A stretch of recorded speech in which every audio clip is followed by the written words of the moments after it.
Alright, we're going to be tying up this streamer pattern today. It's called an Agent Scully, created by guy Eric Hurst out of North Georgia or Atlanta area. Pretty simple articulated streamer.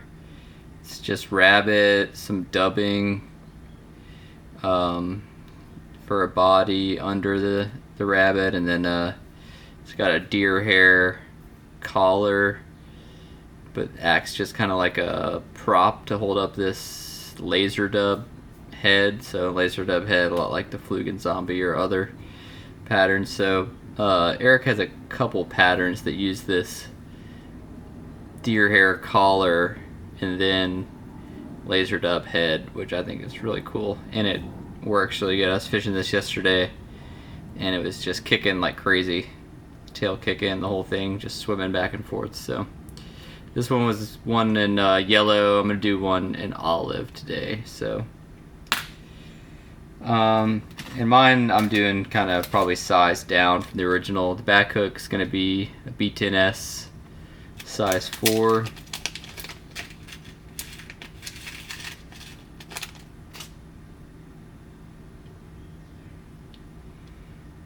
That in there, and then I'm using 140 Vivas.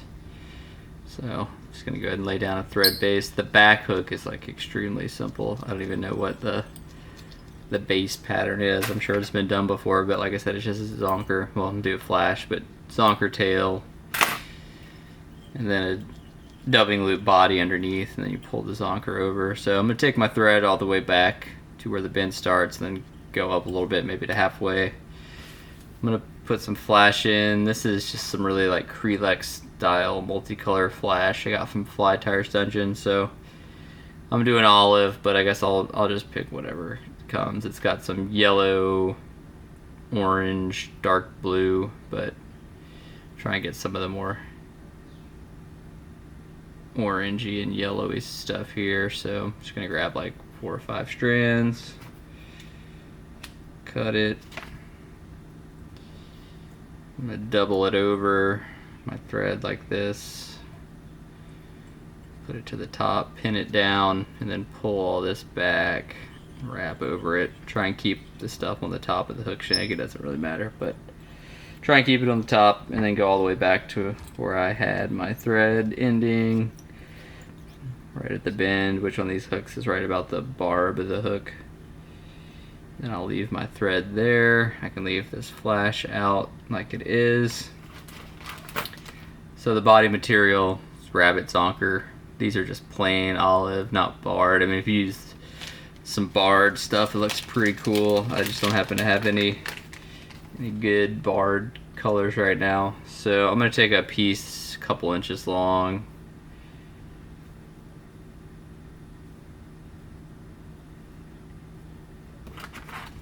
cut that, pull the skin back a little bit to not cut so much hair when I cut it. So how this works is there's going to be about a hook shank length hanging off the back of the hook, and then the rest is going to be forward. But once you got like that hook shank length of just the hide, this leather piece under the fur, kind of like place that down on the top, and then like your fingers a little bit, helps to separate this fur and make it stay. Just kind of pull forward and make a gap in the fur where you want to tie down. So I've got that gap right there. Do 3 or 4 tight thread turns right where I made that gap. So let's get the first one, 1, 2. Then I like to kind of flip and make sure I'm centered on the hook shank before I really do some more wraps. But alright, so 2. Try not to bind any of these furs down. 3, 4, pull down pretty tight. Then you can pick this part up and do some wraps here and go forward. We're gonna do a dubbing loop, so sorry for the squeaky bobbin. Put your thread into a loop there, and then go back over that loop to close it off a little bit. Go with your thread all the way back to where you tied in the fur, and then go back forward. I'm going to put some dubbing wax on my thread. And then for the underbody, Eric uses this semi-seal, which is similar to laser dub, but it's a little bit, I guess, thicker fibers. Doesn't bind down as much. This color is golden shiner. So just take some fingerfuls like this at a time, and I'll probably do maybe like three stacks, about that much, and just put them in the loop one at a time. One, two, and do one more smaller pinch right down there. And that wax helps it so it doesn't just like fall out. It's a little tacky. And then your dubbing twister. I've just got this basic one. Put that at the bottom of your thread. And I kind of work this stuff a little bit. Make sure, try and get it a little bit even, but we'll brush it out. So anyway, got that all in there. I'm gonna twist it up.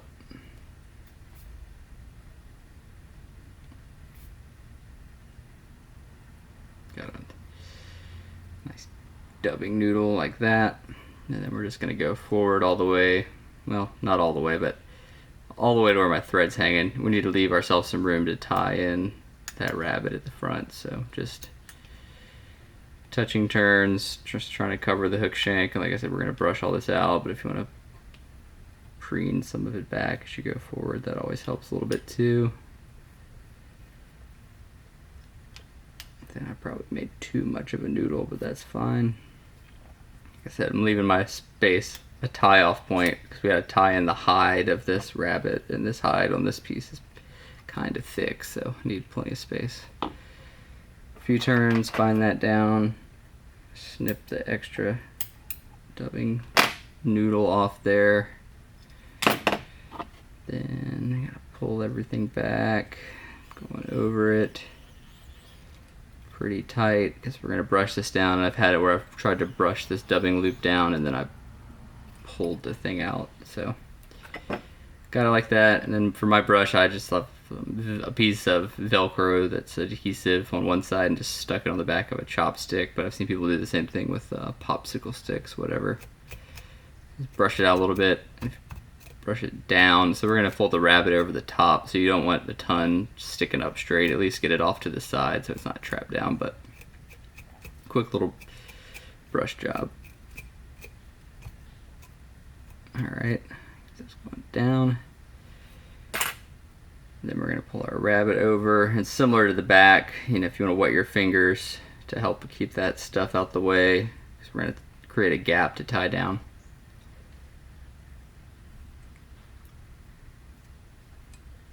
And you can kind of stretch it forward a little bit. And hold that down with one hand. 1, 2, 3, and then tight. Then get your scissors in there and try and trim this as close as possible.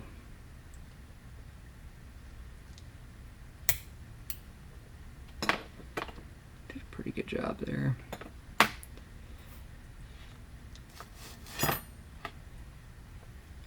Then you can just bind that piece of leather down a little better and then whip finish.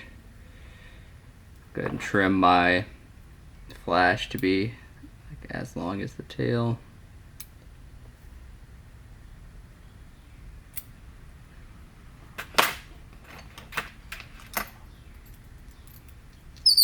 Do a whip finish.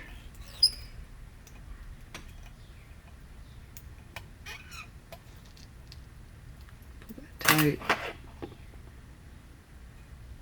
Cut the thread.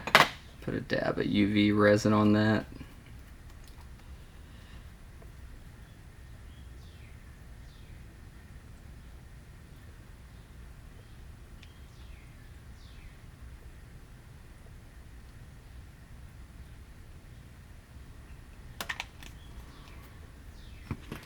light.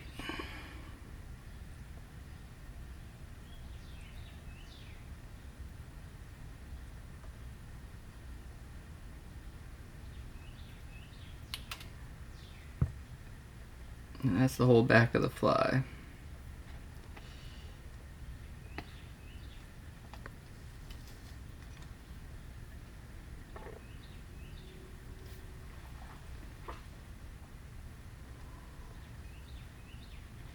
So put the back to the side for now. Front hook is going to be B10S, one size bigger, and a size 2.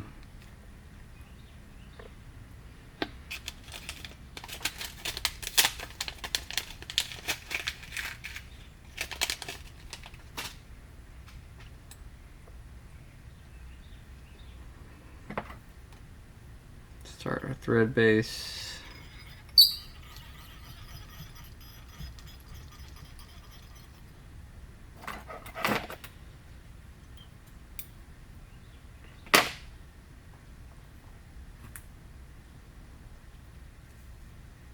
Trying to think, I might have done this other one in a size 6 and a size 4. Either way, for eyes, I'm gonna go with a large dumbbell eye.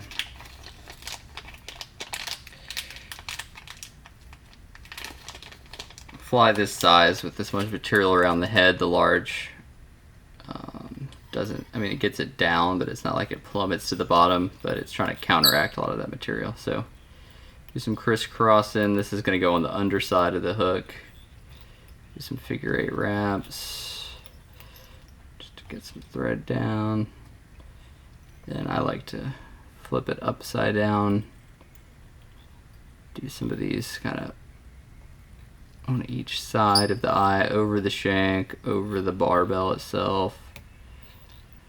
Then you kind of come around underneath all that, and you pull real tight. It cinches all those wraps down, and just do some wraps back. So yeah, underside of the hook. Check to make sure it's even. Then I'll go ahead and do a thread base all the way kind of into the bend of the hook.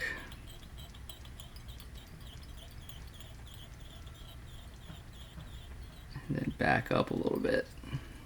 So for the articulation, I just use 40-pound mono. I will put just like some super glue on these wraps as I go, so that doesn't pull out.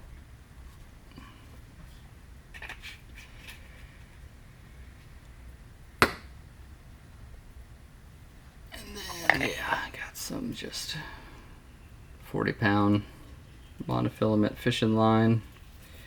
Just take a 2 or 3 inch piece, no bead. Just gonna tie this in so that it keeps a open loop. And I like to tie it in like on the top first, then put the back fly on, then tie on the bottom so that the loop is oriented vertically. So I'm just doing some gathering wraps just to hold that mono on the top of the shank here. Then I'm getting a little bit tighter, but as I go back, I'm just making sure I'm keeping this on the top and it doesn't get pulled. If it gets pulled over to one side, then you're gonna have this loop not quite be vertical, and then that'll cause the back hook to kind of cant out a little bit sideways. So got that tied in on the top of the hook shank. Go ahead and put it, and I've got my thread right about the middle here. I find that just makes it easier when we're gonna go to tie in the piece on the bottom. It's easier to, nothing is in your way. Put a little bit more glue down right here for now. Take the back fly. Since we tied it in, the mono on the top, we're gonna go through the top of the hook eye of the back fly, coming out the bottom, And I'm going to pull this forward like this, and about that much gap is what I usually leave. And then make sure I'm tying this part coming forward in and it stays on the bottom of the shank. So I'll do a few, just hold it where it's at, check and make sure. And I also use my thumb, just pinch it, my thumbnail, just make sure it stays on the bottom. But another trick is just you don't have to do the tightest wraps at first. These first wraps are just, they're just kind of like tacking it down, holding it on the bottom, and then I'll do this, make sure it stays on the bottom even as I go forward, although that doesn't affect the loop itself. It just likes to be even. So I've got a bunch of wraps that are not necessarily like super tight yet, but I've got the mono held where I want it to go. So then I'll come in with some bigger scissors and snip that extra off. Now I'm covering all this up, and then I'll start. Now you can go tighter because that thread is already kind of held. I mean, that mono is already kind of held where it's gonna, where you want it to be. And then again, I'm still holding with my thumbnail just to make sure that nothing rolls on me. And tighter and tighter wraps over the top. And I'll cover up. I still got some glue right there. So I'm gonna go back down to the barb, and you can see this is a nice open loop here. The hook eye for this back B10S is big enough compared to the diameter of the 40-pound that it can move very freely. It doesn't foul all that much unless you're just making like crazy cast or you got to rip it out of a tree or something. Just normal fishing, nice open loop like you would need to cast a big heavy fly anyway. You don't really have any problems. Tons of movement, no need for a bead. And it's 40-pound with super glue and that many thread wraps. Like one of these hooks is going to bend before that ever breaks. So pretty secure. Alright, the front half of the fly is going to start out pretty similar. Well, start out exactly the same as the back half. So take some more flash.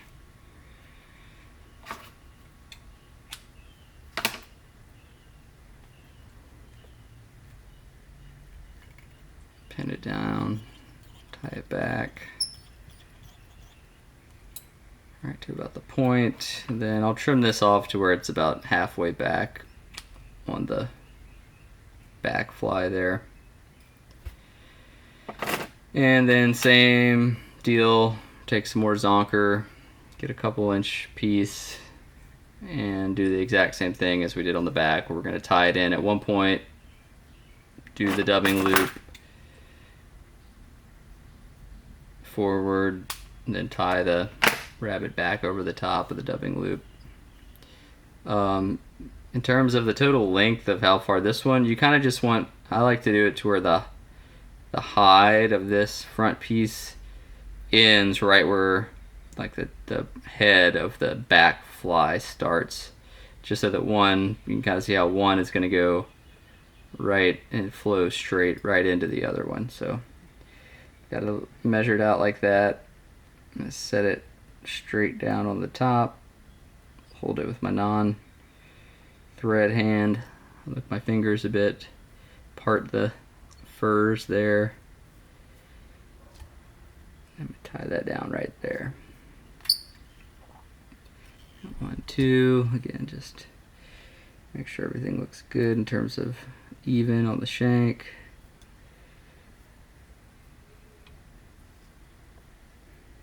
And a couple more. Looks good. I'm going to pull this back, go forward almost all the way, stop about an eye length back, and then start my dubbing loop there.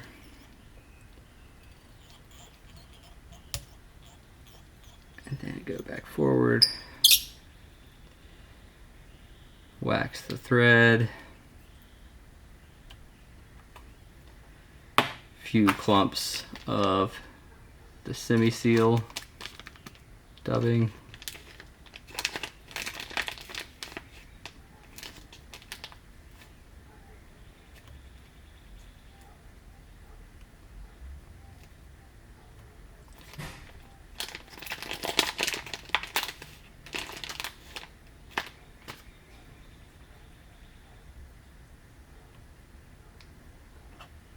dubbing spinner.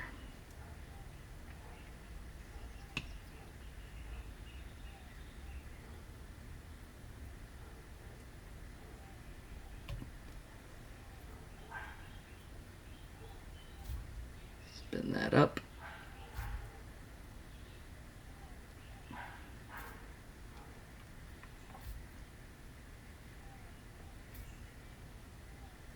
Palmer it forward.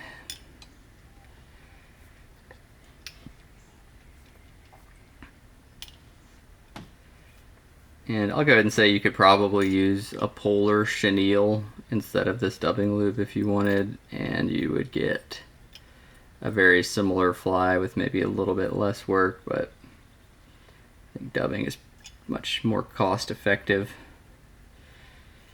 Alright, so bring that up. I'm leaving some room behind the eye because that's where we're going to tie in that deer hair spreader collar type deal. So snip out my extra dubbing loop. And again, you're going to brush this out a little bit. Brush it back.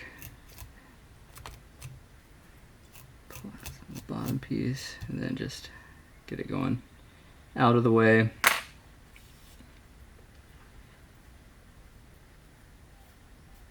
And again, pull this forward over the top part, the tie-in.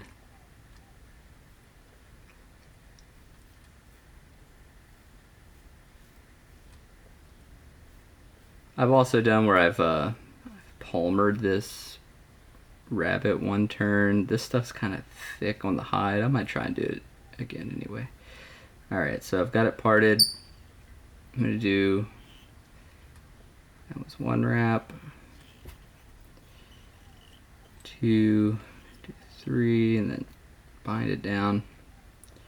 Like I said, if you want to try and do a palmer in here, just to give yourself a little rabbit collar at the front, it can't hurt. This hide is kind of thick, but whatever, we're going for it.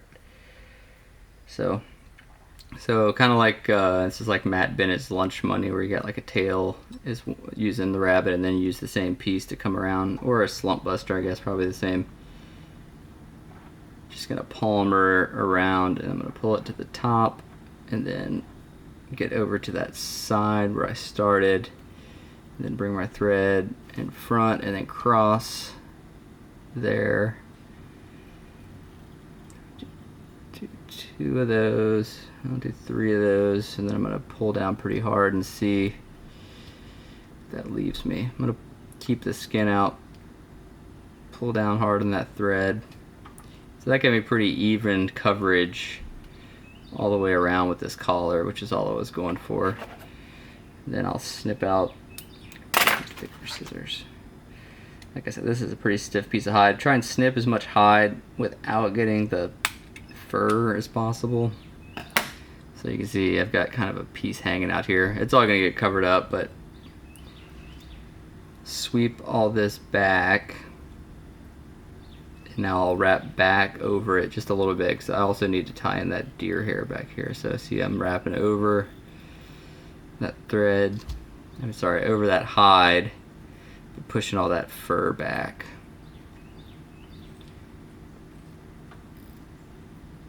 So I'm going to go in that same exact spot just 2 more times and pull down pretty tight. And then let's see if I can't come in. I just want to, there's a little bit of hide here. I'm just going to try and snip out, just because it might get in the way of our laser dub later.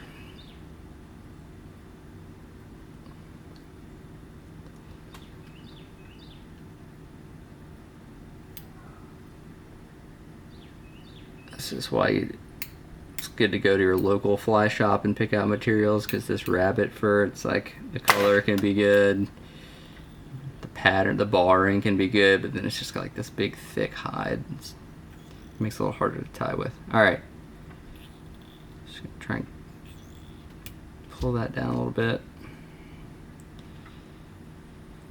Yeah, it's kind of frumpy looking, but that'll work. Alright, so that is the back 2 pieces, basically mirror images, rabbit zonker, dubbing body. So now what we're gonna do is we are gonna take some spinning deer hair, some deer belly hair.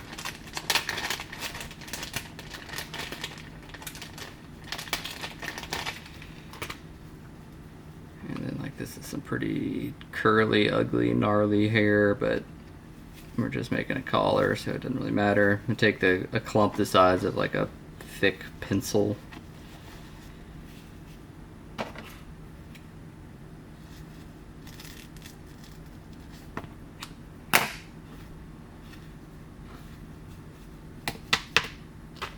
So I've got a clump about like that.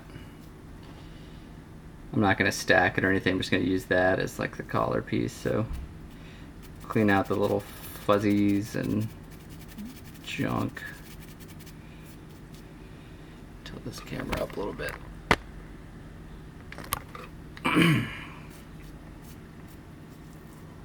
So we just are looking for a collar about like that length, so I'll go ahead and snip some of the length off of this. It'll just make it a little easier. That should be super neat. Alright, so take it right on top, you know, leave about, I don't know, an eye's length overhang, holding it on top with my left hand here. And then I'm going to come, give yourself some room with your thread to come over and do like 2 turns without hardly any pressure. And then once you get, so I did 1, 2, and again, there's no pressure on the hair right now. It's very slight, see how it's starting to come up. Once you got it like that, it's not going to go anywhere. Kind of look around, hold it with these 2 fingers so it doesn't roll around the hook. Just hold it right on top, pull down, and then you can kind of start going through that hair like that. And so now you've got this collar, and it's held on the top, it's not going anywhere. Next step, we're going to trim down this part here, because we're not doing a deer hair head. We just want this collar. I like to keep some of these pieces a little bit bulky towards the back, but basically I just want to take off some of the extra here.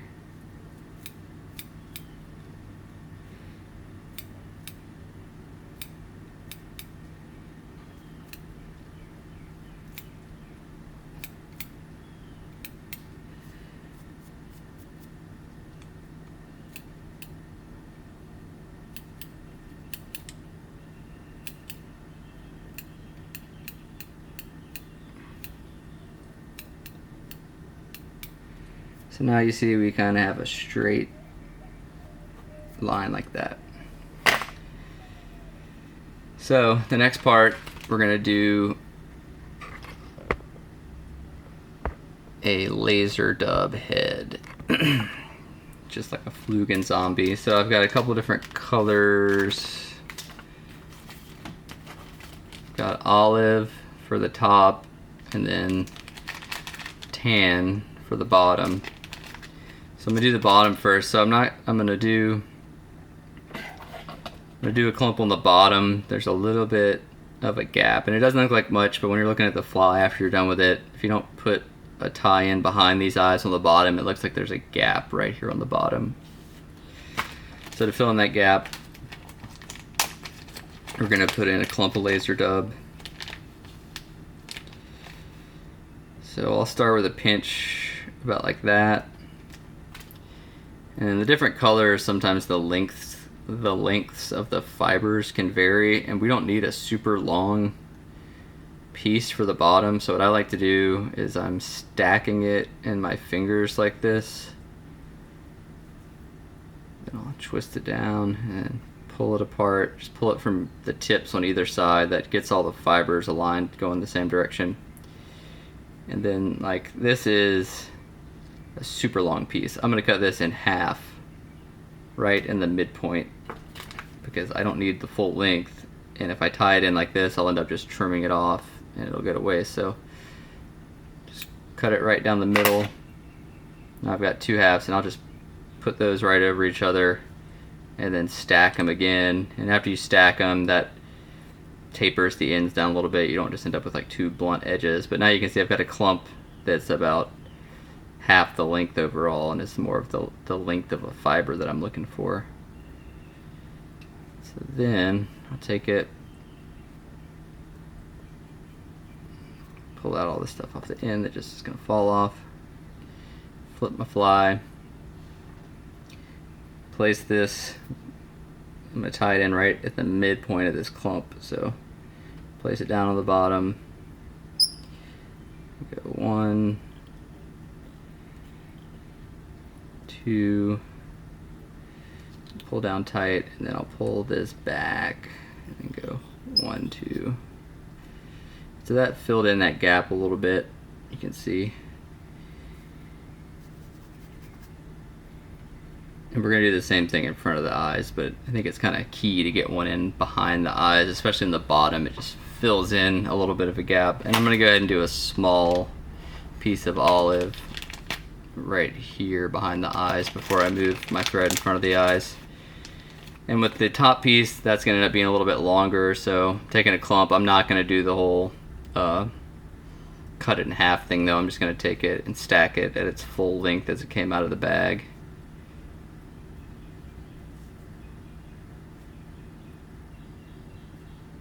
And on this stack, if you can cover as much real estate horizontally and not one thin piece on the top, just try and cover the whole top as much you can, best you can. So same deal, got it at the midpoint, gonna do 1 wrap, 2 wraps, kind of adjust it how I want it, and then tight, then pull back, pull the bottom back, and go 1, 2, there we go. Then I'm going to move my thread now in front of the eyes. So I jumped in front of the eyes, and I'm just going to build up a little thread base there. Alright, so now repeat the same laser dub steps. I'm going to go, and I'm only going to do, you could stack as much stuff, but I'm going to do 1 more clump on the bottom and 1 more on the top, and that's it. I am going to do the same thing on the bottom though, where I cut this length of this fiber down. So go ahead and stack it full length, cut it in half, grab that other half back, stack it again just to get the taper back a little bit, and then I end up kind of trimming it anyway, so it's like it's not critical that it's perfectly tapered and doesn't look unnatural or whatever. So anyway, take this clump and kind of pull out the stuff that's going to fall off anyway. Place it down right there. 1, 2, and then just the stuff will roll around on you. I like to just make sure it's on the bottom or on the top, depending on what you're doing. Pull tight. Now flip the fly back. Then take a piece of my olive.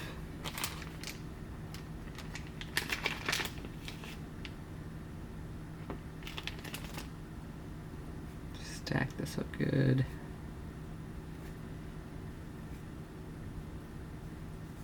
Eric also does rubber legs in the back. I just, it's already enough going on here. Don't need to get crazy with the fully loaded option, in my opinion. So again, got a nice stack here, pulling out any loose stuff. Plop that down right at the midpoint. And then when you're doing the 2 stacks here, top and bottom, if you keep this bottom one open, we're going to tie both of them in by the midpoint. So boom, boom. Make sure that stays on top. Pull down. Then pull this one back and come over. Pull this one back. And if you had an extra finger or extra set of hands, sometimes it'd be nice here. Just try and pull all this back and get some good wraps in front of that.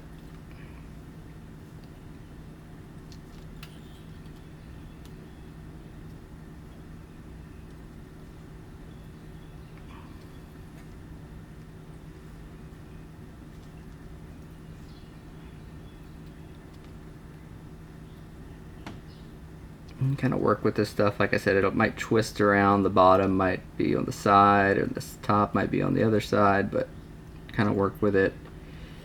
Then I'll wrap and just kind of wrap. You don't wrap over it, but you can kind of wrap back into it a little bit, pin it back. I'm gonna go ahead and whip finish.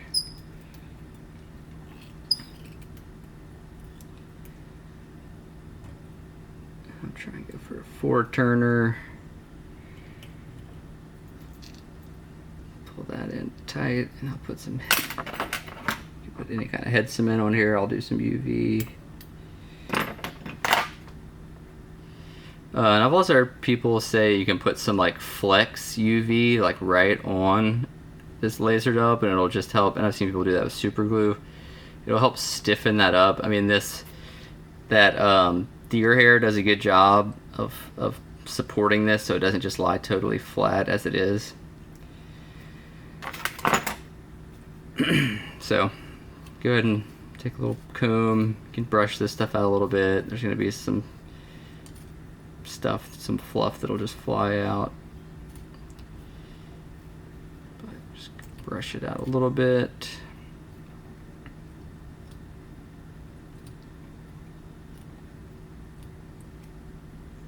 Again, even see, I went half as long on that bottom, and it's still super long. So for the bottom, I'll trim. I don't really want it to be like farther down than the hook point back here, so I'll pull it down, come in at an angle on the first cut, and then kind of work that angle swooping back a little bit. Something like that. The top you can kind of leave. Sometimes I'll knock down just like the very first bits of it, and then just work back. Something like this, and then I don't know, pull it all up if you got something that's just like way longer than the others. Corral it a little bit. And then another plus of the laser dub head is that it takes markers really good, so I just got a brown Sharpie. Gonna show the camera kind of how I'm doing it. Turn it like this, and then I'll hold. Now I've got it held. I'm gonna do just some stippling or some lines, create some barring like this. Alright, I gotta turn it so I can see it.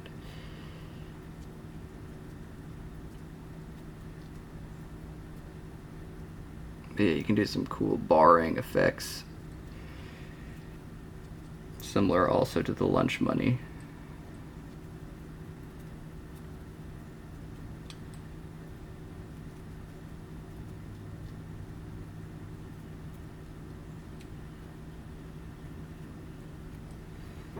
So yeah, there you go.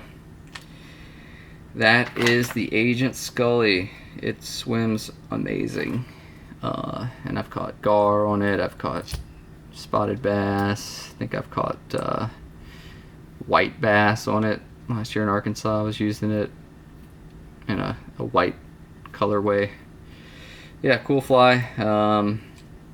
Not overly complicated. You know, if you've done a lot of these articulated flies, it's pretty similar stuff. I could probably knock one out a little quicker if I wasn't trying to describe it in detail as I go, but tie one up. If you got some rabbit, some dubbing, and some laser dub laying around, that's pretty much all it is. Some eyes and some hooks. And fish it. Thanks.